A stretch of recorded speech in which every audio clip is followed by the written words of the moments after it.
But we're going to start then the presentation on the courses offered by the School of Biotechnology. First, we just have some of the possible careers. So the kind of jobs that you can end up in, I just have like them in bold: CEO, engineer, research scientist, regulator, bioinformatics. And the main industries that you'd kind of be seeing would be biopharmaceuticals, which is really big in Ireland, and that's followed by kind of the brewing and the food industry, and then also the biomedical field for testing and research within there. And other roles kind of include all the roles will kind of fall under a testing, research, production, or a treatment standpoint. So, for example, you could work in wastewater management, so that could either be the treatment of that or the testing of that to make sure it's safe for drinking. And so there's so much you can be doing with any of these degrees. So now we'll talk to you a bit about what it will be that you will be studying here. So one of the first options for a science course in DCU is general entry. So this course is just for first year, and it's a good option for people who know they want to study biology, but they're not sure if they want to go into genetics, biotechnology, or the bioprocessing. So during this year, you cover all the sciences, so physics, biology, and chemistry, both in theory and in practical labs. There's also maths and classes for professional skills, where you learn how to use Excel and communicate scientific ideas in simpler terms. So this course is also a great second option for entry into the other courses, as the CAO points are lower than the other courses in DCU. But it's important to note that the choice of which course you enter into second year will be based off your first year grades. So every course, whether it's genetics, biotech, bioprocessing, or general entry, they essentially do the same first year. So there's no fear in being lost once you enter the new course in second year. I actually went into genetics through the general entry route, and it was really good because it gave me time to think about which course I actually wanted to do. So next, the first course then is genetics and cell biology. In this course, you'll learn about key biological concepts, excuse me, such as microbiology, biochemistry, genetics, immunology, genomics, and you learn about diseases such as cancer.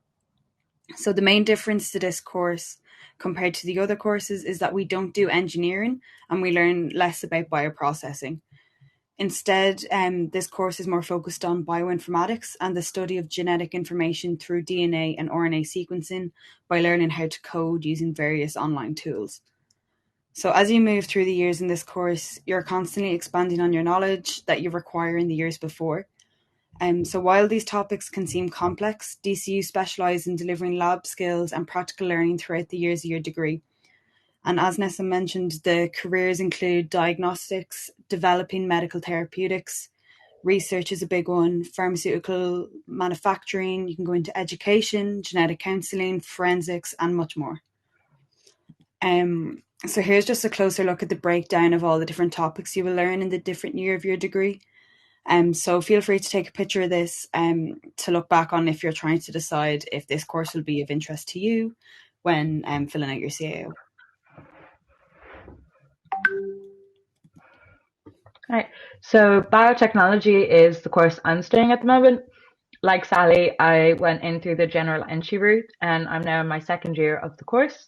So for first years, it depends on whether you do general or biotech, but if you go biotech, you do a bit more of physics and stuff like that to set you up for the engineering aspects of the course in second year.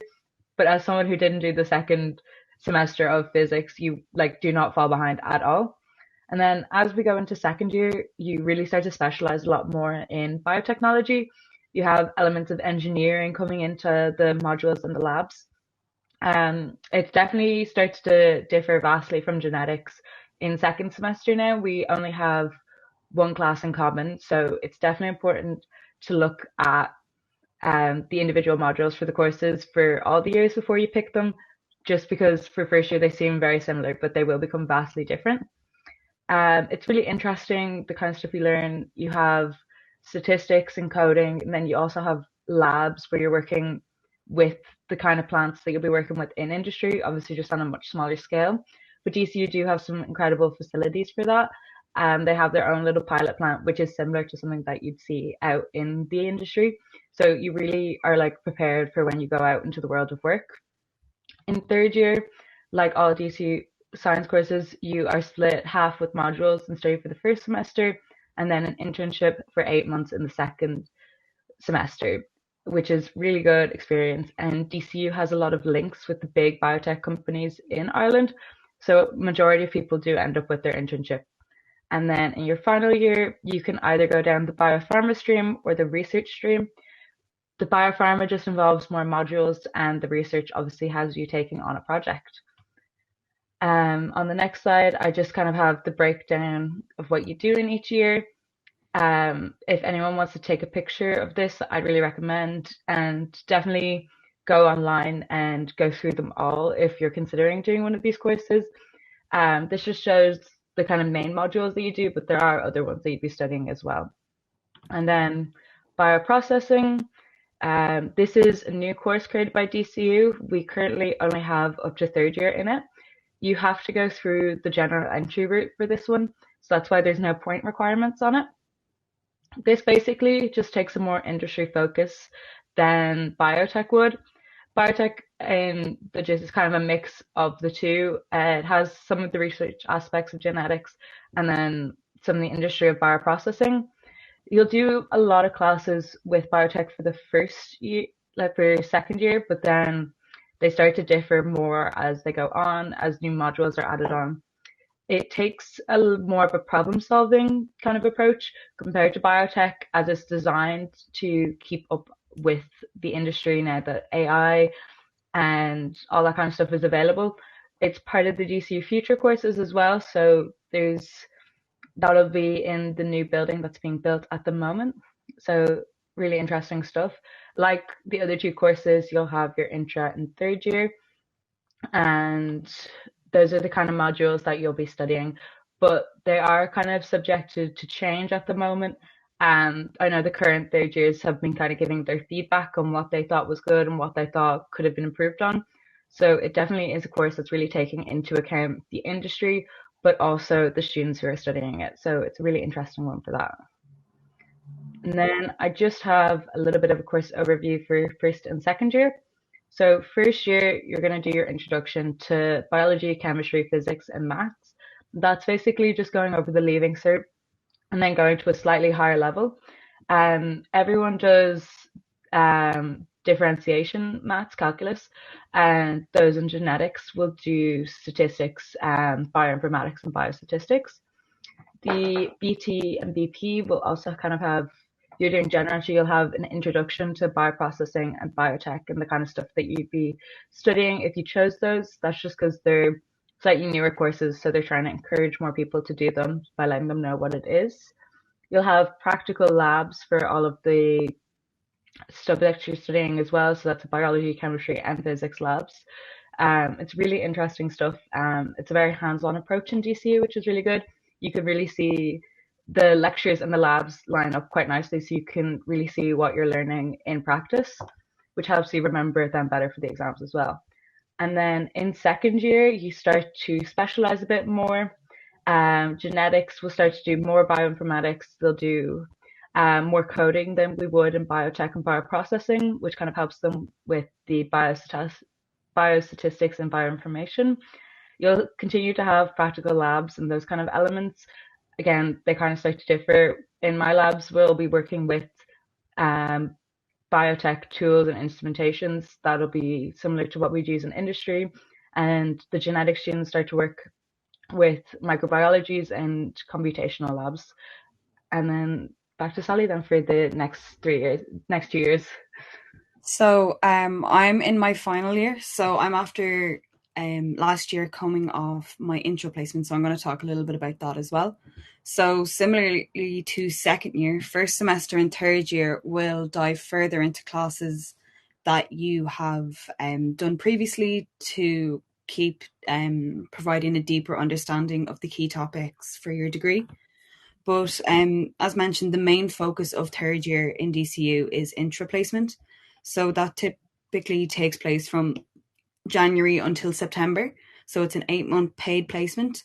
and it gives students an opportunity to experience firsthand what it's like to work in their field of study. So DCU is one of the few colleges that offer a placement as part of your degree, and they offer placements within top pharmaceutical companies such as Pfizer or MSD. There's also the opportunity to work in research, so placements such as in Alltech, St James's Hospital, and the Royal Victoria Eye and Ear Hospital, for example. So in my intra, I worked in a research lab where we were testing uveal melanoma tumors and looking into the DNA to do with those. So it was super interesting. Whereas my friend was in Pfizer and she got hands-on experience of what it's like to work in the industry. So it gives people like a really good experience to see what suits them and what they like, and gives them an idea of what they'd like to do once they finish college. So as a result of like the hardworking students that do go on intra placements from DCU, more often than not, the students get asked to return to work for these companies once they graduate. So it really sets people up for really good opportunities and job prospects. So then in fourth year, this is when students make the choice between industry or research, and DCU offer two different options for students depending on that interest. So the industry stream is laid out similar to previous years, and it's all module based, so labs and classes and exams. Whereas the research stream involves applying for a project and working on it for 8 weeks and writing a thesis and presenting your findings from that project. So as a result, it's just more lab based. So another benefit of intra in third year, it gives students an idea about which they would prefer to choose. So I was on research placement and I loved it. So I, as a result, realized that I wanted to do a research project for my final year, whereas students in biopharma, whether they loved it or hated it, that helped them decide what they want to do then for final year also. So just on to then how to apply for courses in DCU. So there's two main routes. So firstly is the normal through the CAO by selecting the correct course code and organizing it based on your preference. So there's different deadlines for changing these. So just keep an eye on the dates for when they close and when they open again, and for the different fees that are involved for late applications. And the second option is through a PLC that's run by DCU. So it's for 1 year and you'll go over the basics of chemistry, physics, and biology along with practical labs. And this will help prepare you for your first year of science in DCU. So it can be less stressful than other PLC courses as you're guaranteed a spot in DCU as long as you pass your modules. So this is another good opportunity to explore the field of science if you're not too sure if it's for you, or if you just want to take another year to decide. So if you scan that QR code there, it will bring you to the website where there is more detail. So to get into one of these courses in DCU, the CAO points were varied and they were mentioned in the previous slides, but they can also be found on the DCU website or on the CAO website. But the basic criteria is to pass maths and 1 science. So whether it's physics, chemistry, biology, physics with chemistry, or ag science. So most students will do 1 Leaving Cert Science subject, and it helps them find first year a little bit easier because it gives you time to work on the other science subjects you'll do in first year. Like for example, I done biology, so I could put more time into learning physics because I had never done it before. But because I was doing a biology course, I wasn't too worried about the physics side because you don't really go into it much after first year. More so in biotech and bioprocessing for the engineering side, but in genetics, we don't. Perfect. So now we just have a bit about DCU outside of your academics. There's over 140 clubs and societies in DCU. Really is something for everyone. And if you're looking to set up something, like you see something that we might be missing, it only takes, I believe it's somewhere between 10 and 20 people saying they want to join that club or society, and you can create it yourself. Some of the things we offer are like so many sports, so many options, and then societies, like there's a coffee one, yoga one, book societies, people who just meet up and chat. It's a really nice university to go to. Despite all the buildings on the campus, it is quite small. You're so likely to pass someone, even just on like the walk from like the coffee shop to the library, you always run into someone you know. So it is a really nice community on the campus. We also have some really good supports for students here that are just on the next slide. We have subsidized GP, mental health supports, and funding supports. A lot of study supports, like our designated study spaces. We have rooms that are designed to kind of keep the sound out if you're studying in our student building, and they've recently put one in the library as well. But also in the library, we have big rooms on the ground floor that are kind of like collaborative spaces. So if you don't like working in the dead silence of the upstairs in the library, you can go down, you can sit, and you can chat while you're working with your friends.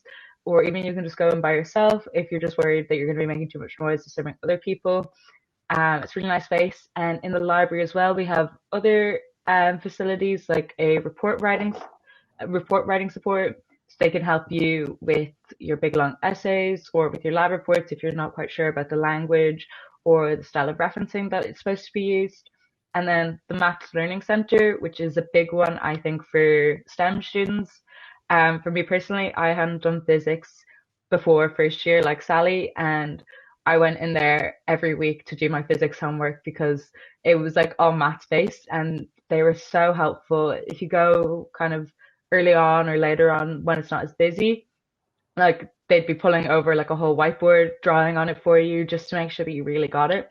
So it's a really good facility that DCU offer. And it's a very like open and welcome facility as well. It's not hidden away, it's not secret. They're not judging you for going. They really are there to help. And then there's also mentorship programs where you can either be mentored in your second year, you're offered to do mentorship program where someone who's a DCU graduate mentors you and they kind of help you get different opportunities, like maybe a shadow day. So you go in and you follow them around for the day in their work to see what it's like to work in the industry. It's usually someone who has done your degree before.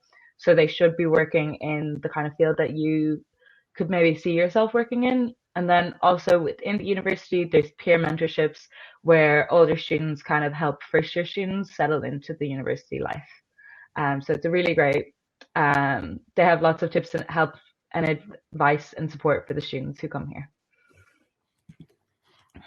So just some tips and advice for the Leaving Cert. So it's been a couple of years since I've done mine, but I remember the biggest thing um, for it was I knew I wanted to do biology because I loved biology in school. So really base your choice of what you want to do in college off your favorite thing because you're going to be studying it for the next 4 years. So you want to make sure you're going to enjoy it. So I've found that the best way to study for my leaving cert was practicing past papers, um, doing them blindly, so with no notes, and then going back and correcting them myself, either from your textbook or from the marking schemes that are provided online. Study Clicks is also really good for laying out those exam papers and marking schemes and just trying to learn from it. And again, if you get loads of things wrong, don't be worried. Try it again. Like the more you do it, the more comfortable you'll be with the exam because often they follow the same format and like the more familiar you are, the less nervous you'll be. And sometimes as well, like they repeat questions or like similar questions will come up and you'll more likely cover every topic through questions rather than trying to it can be very overwhelming trying to just study everything at the one time. So that'd be my main tip. Yeah, I'd say my biggest tip from the Living Cert is definitely consistency. You kind of just need to find where it is you're going to study, how it is you're going to study, and you just need to repeat that every day, every week. Obviously, you need to take breaks as much as possible, as much as needed. I wouldn't have trained much on the nights I wouldn't have studied much on the nights that I had training, but then I kind of make up for a little the day after, the day before. But there's no point in you doing like 10-hour study days on a Saturday and then you're wrecked for the rest of the weekend and you're not studying until Wednesday comes then. So you definitely want to go slow and steady wins the race. definitely make sure you have a place where you will like go and you know you're going to work. For me, I went to our local library um basically every day, every evening, because I didn't do any work at home and I knew that. So I knew I had to find somewhere else. So I definitely recommend your local library. Or we have written here DCU Libraries Living Cert Study Scheme. That'll come up from about mid-May, June, when we've all left and the library is free. They open up for Living Cert students, and it's like a massive library, so you'll always find space if you find your local library is too busy. And it is much quieter than any other library. There's no like primary school kids running around or anything like that. So really recommend, if you're not sure your local library will suit, DCU is a good place to look. Yeah, definitely. I'm just going to add that taking breaks is definitely the best. Like, you want to do as much as you can, but as you feel like, you don't want to be studying so much now and then come April, May, you just, even though you're trying, can't do anymore. Burnout is such a big problem. So I'm sure your teachers have mentioned that as well. But really do like take your breaks and don't give up your sports or your hobbies, or if it's music, make sure you keep going with them and study around them also, because it's really good for your mental health to take those breaks and socialize and get out to do other things apart from just studying. Um, so yeah, that concludes our presentation. So if there's any questions, feel free to ask them now, or you can contact either of us on the UniBuddy platform. My name's Sally and I'm doing genetics, and that's Nessa and she's doing biotech. So if you contact us on UniBuddy, either if you want to ask something in private rather than over this talk. Um, so just to answer, I'll answer the how many hours a week. So it is a bit varied. You have, depending on your, so each semester, so from September to Christmas, let's say, you generally have 6 classes, 6 modules, it's called.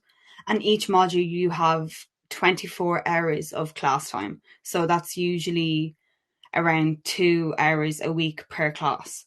But this can vary when it comes to labs. Labs are generally they're done on a week to week basis. So because you have to have smaller groups in the labs, so you could be in one week in labs and not in the next, and they generally run all day. So I think it could be 10 to 4, or am I right in saying that, or 10 to I 5? think the first year ones, it was like a 3 hour 10 to 1 and then a 2 to 5 in the afternoon. So you could be in Yeah, like either slot depending. yeah. So it depends, and lectures are usually an hour long, or sometimes they do a double one, and you might not have that class for the rest of the week. So generally, like you're not in, like, it's not like school where you're in from 8 o'clock till 4 o'clock or 8 o'clock till 3 o'clock. You'd have an hour here or an hour there, but within those extra time, you're expected to do your assignments. You're expected to do your own personal study or reading if you're a bit more lost on material. It's up to you in those extra hours outside of class to study. So I hope that answers that question. Yeah. Just for Pillar's question, the teachers are fairly consistent with responding to you. It's kind of like 2, 3 days expected. Obviously, if you're emailing them on a Friday evening, they're not going to be getting back to you until Monday afternoon earliest. You cannot expect to be able to reach them over the weekend. There is obviously going to be one or two every now and then who just aren't great at looking at their emails.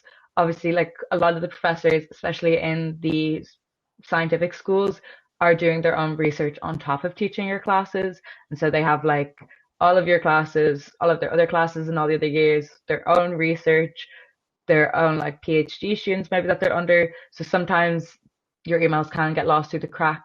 But as long as you're like, you wait a couple of days and they're not emailing back, if you just email back really politely, just being like, hey, I think maybe my email might have gotten lost. I was just wondering. They'll respond to you and like they won't be offended or anything like that if you're emailing them again. Or even like you have class reps on all the courses. So I'd be the class rep for my course. So one or two of the girls had an issue with the project we were doing last semester, and their tutor, who was a professor in the School of Biotechnology, wasn't emailing them back. I think he was doing like research proposals or grants proposals at that time, and it just got lost through the crack. But rather than them emailing him again, I just emailed him for them as the class rep, because then it kind of seems less pushy as well. It kind of goes down better when it's like, as the class rep, I'm just emailing on behalf of some people. So there is like, even if they're not, so I'd say they're fairly available when needed. And a lot of them are very willing to do extra tutorials and stuff like that in the lead up to exams. They really like, they want you to pass, obviously, more than anything. So they definitely put in a good bit of effort for that. Yeah, and they're always available to talk to after class as well. They'll always hang around until everybody's left the lecture hall. So if you have a question that's only going to take a couple of minutes, you can always approach them at the end. The lecturers, they can seem a bit intimidating at the beginning, but they're all really lovely. I know all the ones I've had, for the most part, have been really inviting, and like Nessa said, really just want to help students. Like, you're there to learn, and they're there to teach you. So if students aren't learning, and it reflects badly on them, so they want to show that they're doing their job well. Um, Um, that question there, do we still have time for other things? Absolutely. I've continued to play hockey since starting college.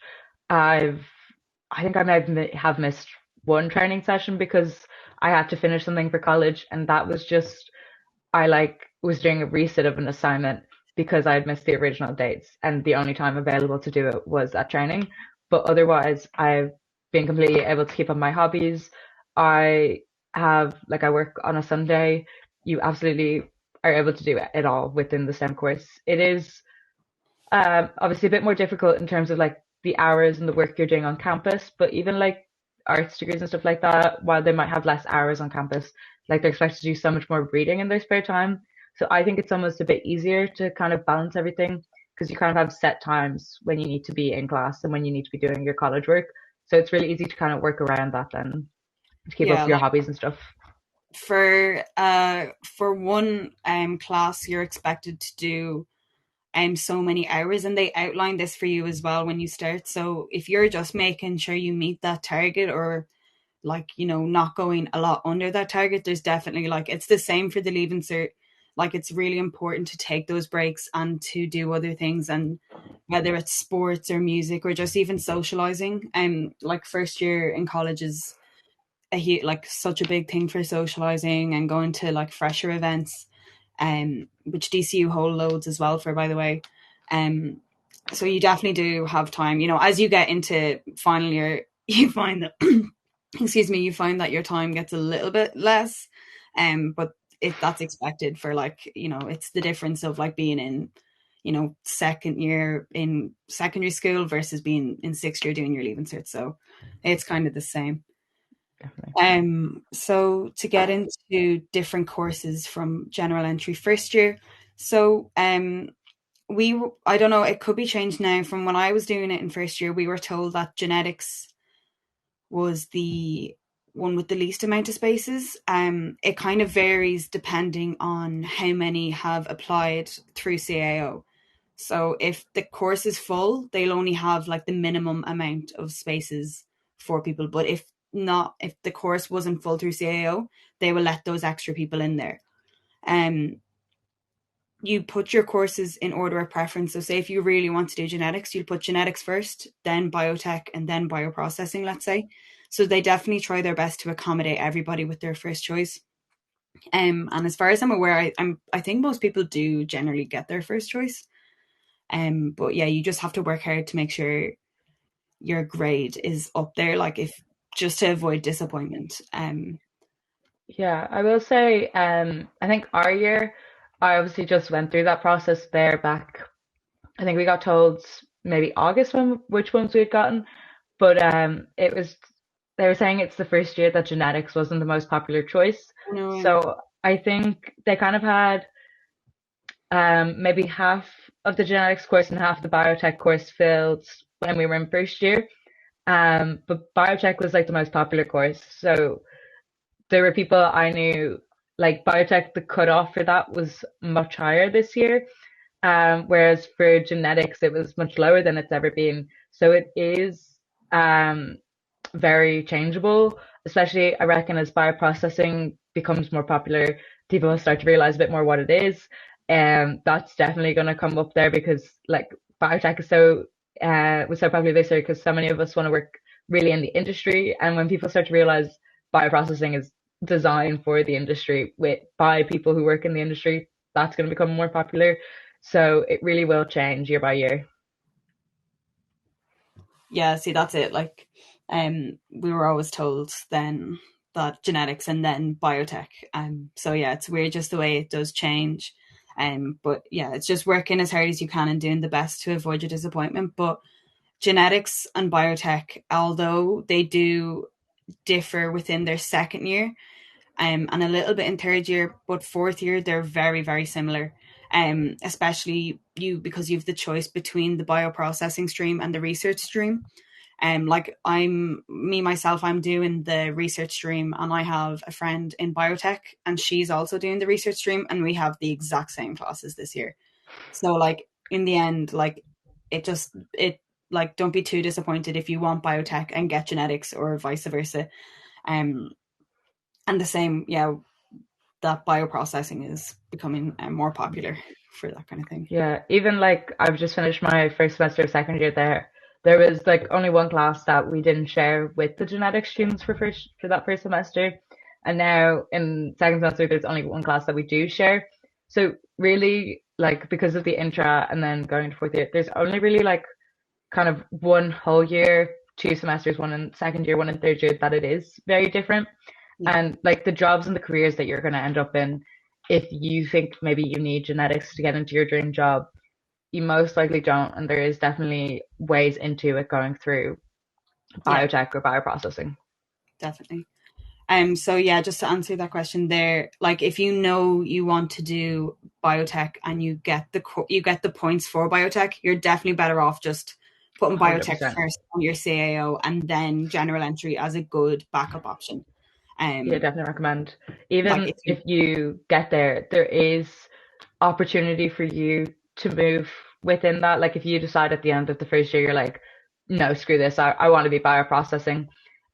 You won't get kind of first priority over those coming in from general entry, but if they can make it work, they will try and make it work for you. So if you want something specialized, definitely put that first in your CAO, and then you can kind of work from there. yeah, so yeah, the general entry is just it's better for people who aren't sure if that's what they want, or if you don't get the points for the course you want, or you don't get a spot in it. It is a good second option, and gives you another chance at applying to the course again. Like because your exam then on topics like biology and chemistry, which like is my interest, I'm good at them. Whereas for my leaving cert, English and Irish and French were like not doing me any favors. So they brought me down. But when I could try again and I could just do it through science, it worked in my favor. So it's just another good second option. So um I realized I actually couldn't decide as well. Once I'd done my leaving cert, I actually done a year in a different degree, and then I left that degree and I realized I wanted to do this one. So I decided because like that I just really loved biology. I loved researching things. I loved learning new things about it. And because science is just like changing all the time, and there's so many new developments within industry and within research, and now that we have AI, like the possibilities are just endless. And I loved it, and I just knew that that's what I wanted. So I was in something. I was doing maths and music actually, and then I just done a whole change and went to biology then. So it's okay Um, if you're not sure. You can always change your mind. I'll say for myself, I went into fifth year doing like all business subjects and like one science because my mom was like, just in case you change your mind, do a science subject so that you're not like kind of cornered in, not having that option. And it was about like halfway through fifth year, I was like, I love science, I love chemistry. And a girl in my class swapped accounting for biology, and I found my year ahead. I was like, I'm moving into the biology class, and I just knew it was something I found really interesting. I didn't even know I was probably couldn't have listed off one career in the scientific field at that point, but I was like, this is what I want to study. I don't know if I want to work in it, but this is the thing that I'm going to be able to sit there for 4 years and I'm going to enjoy it. I'll say like my dad did a science degree back when he was in college, and like he does not work in that field at all. He works in like sales of like telecoms and stuff like that. So even if you're like, I want to work in this kind of field, like businessy, but like I don't really want to study business, I think that'd be a bit boring. Like pick it because it's something you can see yourself enjoying for 4 years, not because it's something you can see yourself working in for the rest of your life. Because even like if you do go and you work in science for a bit, like it's, I can't remember what it was, but someone showed me a presentation a while ago, and it was like people in our kind of generation are going to be working in different fields. They're going to have different jobs. People aren't really going to stay in the same place for their whole lives like they used to. So I would say if you're kind of confused, I'd go through on the website like kind of the modules you'll be doing in each year and thinking like, does that sound interesting to me? Would I enjoy sitting through maybe like 3 or 4 hours a week of that class and then doing 3 or 4 hours on top of that for study? And if the answer is yes, then absolutely go for it. And if the answer is no, then maybe it's not the kind of degree for you to study. I live in Dublin, so I haven't had to look for accommodation, but you're in accommodation, yeah? Yeah, I live in Meath, so I've lived up here. My first year was COVID, so it was all online. Whereas then there is a couple of student accommodations around Dublin.